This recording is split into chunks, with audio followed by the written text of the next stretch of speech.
Good morning friends. આજે આપણે વાત કરવા જઈ રહ્યા છીએ કે સ્પ્લિટ એન્ડ્સ થતા અટકાવવા માટે આપણે શું શું પ્રિવેન્શન લઈ શકીએ.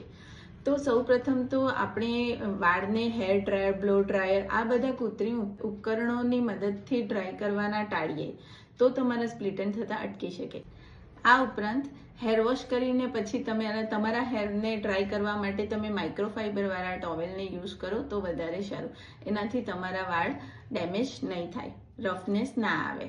આ ઉપરાંત તમે રાતે સૂવો ત્યારે પણ તમે માઇક્રોફાઈબરવાળો ટોવેલ પહેરીને સૂવો તો તમારા વાળને સેફ જળવાઈ રહેશે. નોર્મલી બધા પોતાના ઘરે કોટનના પિલો કવર યુઝ કરે છે. કોટનના પિલો કવર યુઝ કરવાથી એ કોટનની સરફેસ સાથે આપણા હેર વારે વારે ઘસાવાથી સ્પ્લિટ એન્ડ થવાની શક્યતા રહે છે.